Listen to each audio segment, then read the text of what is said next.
How many watermelons would it take to stop a bullet? That is the question we're gonna answer today. My name's Parker, welcome back to EE Life, where we take anything and everything and we shoot it with guns and we see what happens. We have a lot of watermelons lined up here. We have Fred standing by at the end. We will see if he will survive. Zach, we're gonna start small as usual with a 22. We're gonna work our way up slowly, all the way up to the mighty 50 cal and see how many watermelons it would take to stop each bullet. We're gonna increase based on the overall destructiveness of the bullet. We have super sized watermelons here, not regular size, but super size. And because of the size of these, we can only fit 9 on our table here. So we're gonna see, I honestly have no idea what's gonna happen. I don't know if a 9mm would go through all 9 of these. We're just gonna shoot and find out. And if we need to, we'll grab a second table. We have a lot of watermelons standing by on the side here. And we'll see if we need to, I'm assuming we're gonna need to go get some more. We'll see what happens, but I'm excited. Zach, this is like the most fun fruit to shoot. It should be a good slow-mo. Hopefully Brian's not late. Let's shoot him. All right, let's go. Stop! This is the same revolver that I used to take down a grizzly in Alaska.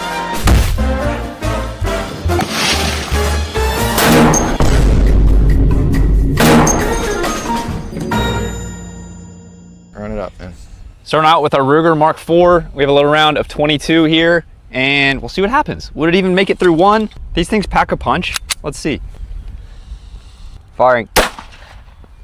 I got squirted pretty hard, Zach. You did? I got the juices on me. Speaking of juices, we are leaking lots of pink insides from our watermelon here. This might be a messy video, Zach. Entry from the front, big crack down, and it did make it out number 1 here into number 2. Did not make it out number 2. This is just some type of little tear in the watermelon. So our 22 made it in and out of 1 into the second. So 2 watermelons for the 22. All right, moving up to our Ruger Security 380 here, Zach. We don't shoot this round a whole lot, but it's a fun little carry option. Shooting these watermelons, we'll see how many it goes through. All right, here we go.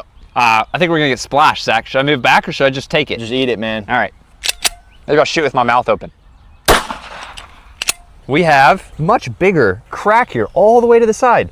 380 entered right here, clean exit out the back. Look at this thing. That looks like a spider or something. Massive crack in the second. Okay, so the 380 went through 1, 2, 3. You can see exited out 3 right here. Entered number 4, exited 4, Zach, and then bounced off of number 5. So clean through 4 watermelons for the 380. Moving up to the Glock 19, shooting a 9mm. We'll see what this does. I'll be interested to see how this compares to the 380. Zach, the people are wondering, why don't I do the trick shot anymore? It's because I got it 2 or 3 videos ago. I think it was in the toilet paper one. I ejected the round out of the chamber, got it back in the chamber. So maybe we'll add another trick shot down the road or something, Zach. I don't know. For now, I'm just gonna shoot these watermelons with a 9mm. Only took you like 100 tries to Well, no, he was counting. I don't know. I think it was more like 5.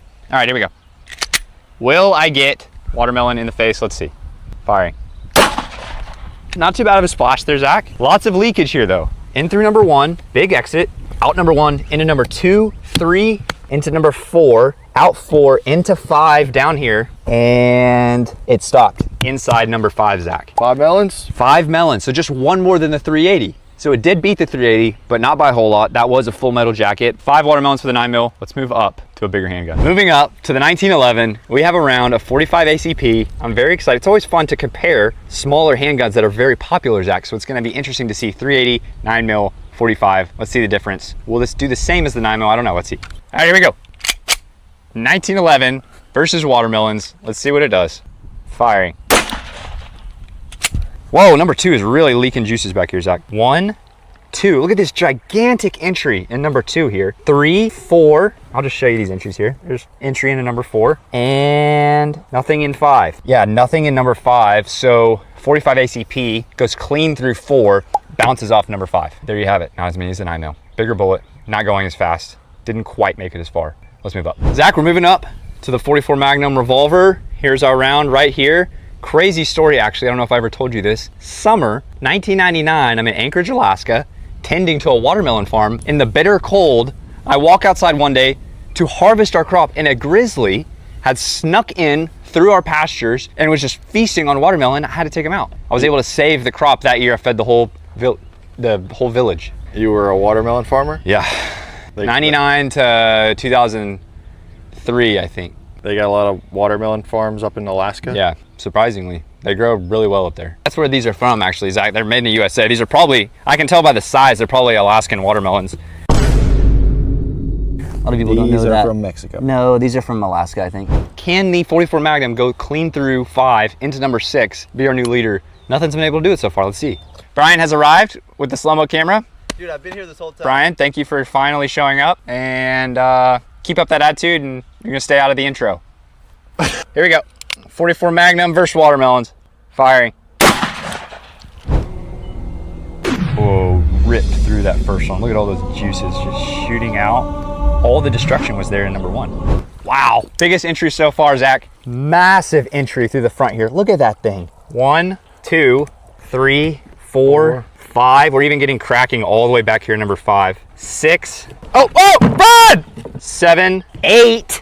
Into number 8, Zach. That counting was a little chaotic, but you can see our entry here into number 8, and you can see no exit on the other side. So, wow, we're reaching the limits of what we can do with one table here. 44 Magnum into number 8, clean through 7. What do we call that? 7.5, Zach? 7.5 watermelons for the 44 Magnum. Let's move up to the Deagle. Surely the Deagle is gonna go through all 9. Zach, we are moving up to the big guns.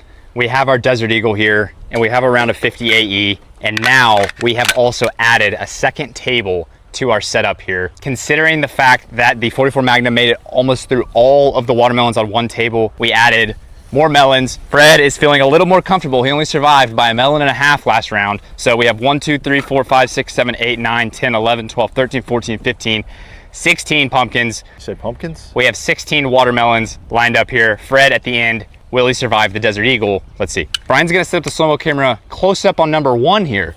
So we'll just get a nice shot of that first one exploding. I think we're gonna get the most juice yet. Maybe if this one's cool, y'all could put me in the intro. Yeah, man, maybe. There we go. Hang on, Fred. Firing. Oh.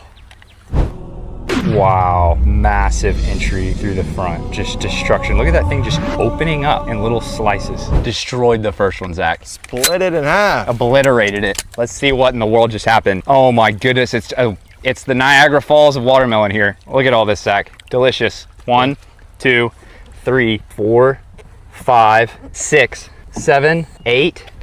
8? Oh, it bounced off at 8. Oh, you're kidding me. What in the world? Out 7.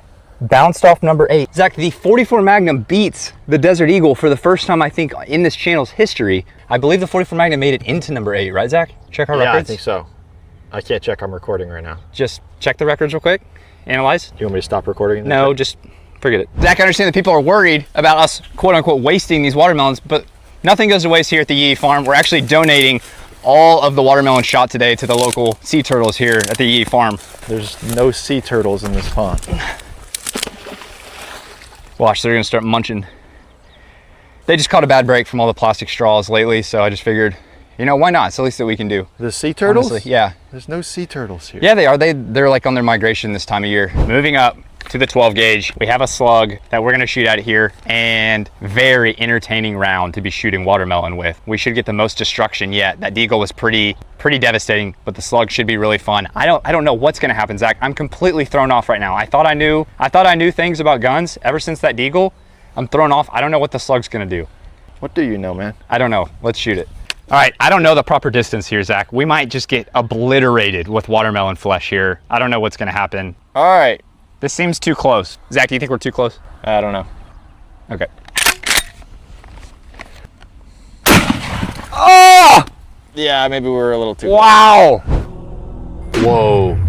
You could see the slug moving. It was going so slow. Just a white mist there at the front, and the whole screen just turned into watermelon.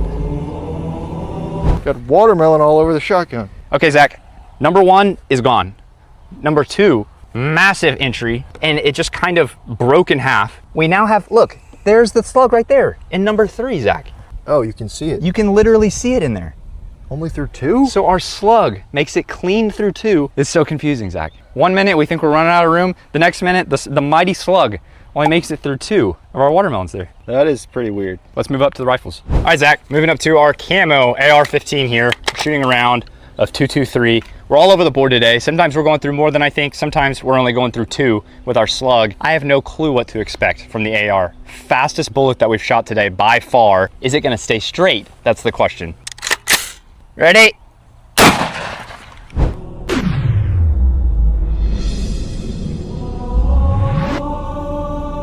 I don't know what to say, Zach. I mean, we hit center here in number 1. You guys let me know in the comments. Came out the center of the first. It came into the second, right around the middle. And then it just like, it seems like the bullet just went out and to the right because there's nothing in number 3 here. It seems to me that the bullet just couldn't stay straight. It just immediately veered off to the right. So I guess we just have to call it 2 for the AR. Let's see if we move up, if we have any better luck with the bigger rifles. We're moving up to the Gold Scar. We have a round of 308 that we're firing next. Could it beat the measly 2 or 3 of the AR in the AK-47? Let's see what the Scar will do. Here we go. Firing.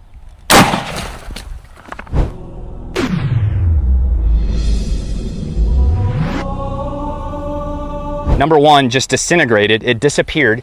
Came in through number 2, out right here, and then we can see right here, our bullet veered off to the left. These bullets are not able to stay straight. The watermelon is just, it's making them dizzy or something. I don't know what's going on. So 308, very similar to the AR. I guess we're gonna call that 2.5. We're here, it is a new day. We have Fred standing by, behind a bunch of watermelons. It's time to shoot the 50 cal. Overnight, we had probably the worst storm in the history of the Yee farm. 80-mile-an-hour winds completely tore up all of our stuff over here, dumped it over. We have debris everywhere. That's not gonna stop us from seeing how many watermelons it takes to stop a 50 cal. They're saying it's the strongest hurricane in over 1,000 years in Texas. No one said that, man.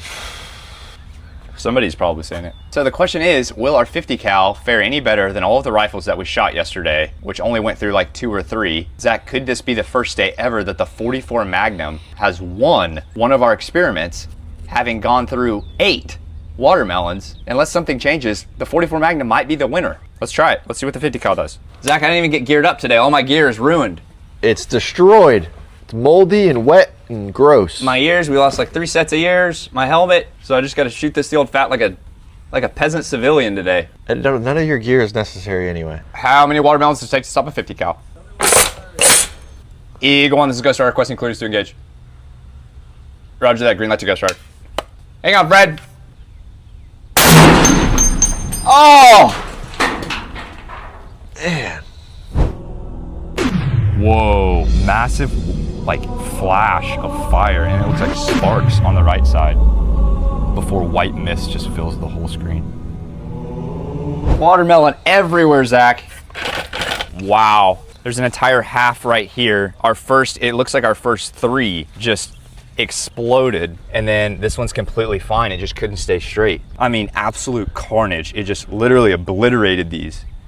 I mean, we have watermelon all over the range. So the 50 cal obliterates 3 watermelons before it veers off. So Zach, the winner of how many watermelons does it take to stop a bullet is the 44 Magnum for the first time, I think, ever on this channel. None of the rifles could stay straight. They just didn't have it in them. The Desert Eagle won the pumpkin experiment, but for whatever reason, the Desert Eagle lost to the 44 Magnum by about half a watermelon.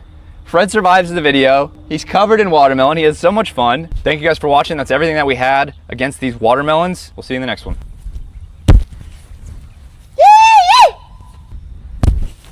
How many Freds does it take to stop a bullet coming at 10 million subscribers? We got a lot of leftover watermelons, dude. Yeah, what should we do with it? I mean, surely we can find some use for all of these watermelons, Zach.